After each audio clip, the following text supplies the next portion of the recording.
Okay, let's do a little factoring of a few special forms. These will save you some time. Let's take an example. What if you had to factor x squared minus 81? Well, first of all, there's no GCF. Second of all, it's not a trinomial, so it doesn't fit any of the forms that we've seen so far, unless you view it like this. And I know it seems a little odd to write it that way, but if you do, then you can see that it is in that form where we need two numbers whose product is negative 81, which add up to 0. And I think most of you are going to come up with these two numbers, if you think about it, negative 9 and 9. So it's done. Okay, so the secret is in viewing it as a 0 in there. Now, what most people do is they just memorize this form. If they ever see what's called the difference of two squares, like this, for example, both perfect squares, okay, this is a perfect square, and so is this.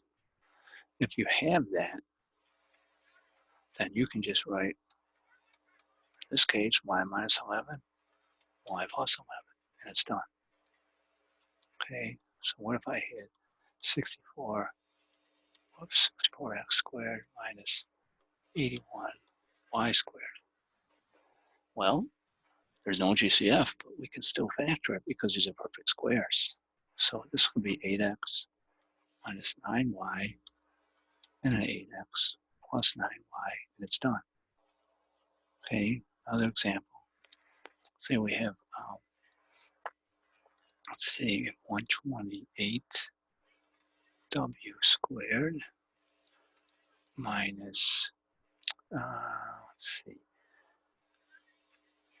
49, 99, oh, sorry, not 99, 98. Yeah, 98, like that. Okay, well, they don't look like perfect squares. 128 is not a perfect square, neither is 98. But we should always look for first is a GCF. Maybe there's a GCF here. Is there? GCF. Do that first. So it looks like a 2, right? A 2 can come out of here. That would make that 64w squared minus 49, right? And then we notice, hey, wait a minute, those are both perfect squares. So this would be 2 times 8w minus 7 and 8w plus 7. Now it's done. So that's the idea. You got this difference of two squares. Now you got to make a note that if you see this, you can't do it. It's prime. Sum of two squares like this is prime. Be careful if you see something like this, for example, 100 plus 25 x squared, for example. Because although they are perfect squares, 100 and 25x squared, they're perfect squares. They have the plus in the middle, so you can't factor it as like we did the difference of two squares. However, you could take a 25 out. Don't forget that you could do that. So this would be factored. Okay, so don't assume just because it's not the difference of two squares that you can't factor it. You should always be looking for the GCF. Look for the GCF. Okay. All right. Now there's one other form that sometimes comes up, and it looks like this. Let's say x squared plus, let's see, 8x plus 16, for example.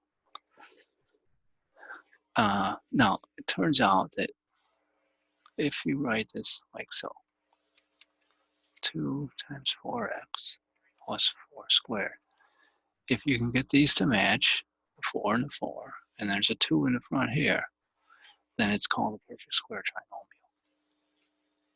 Okay, so if you can write it like this, and then that 4 over there, so this has to be a 2. This can be whatever it has to be. Here, in this case, it has to be a 4. Otherwise, you wouldn't get an 8.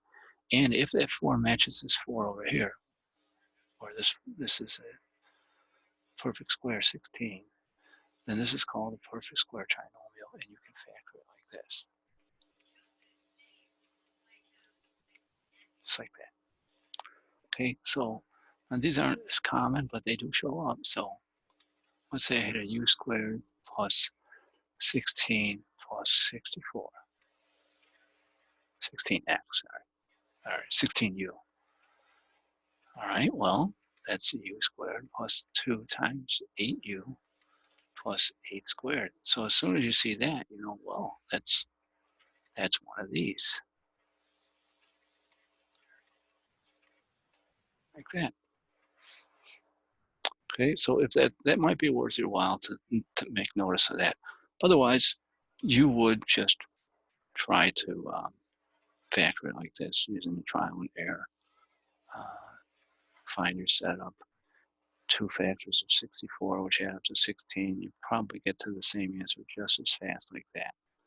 So is it necessary to remember this form? Not so much.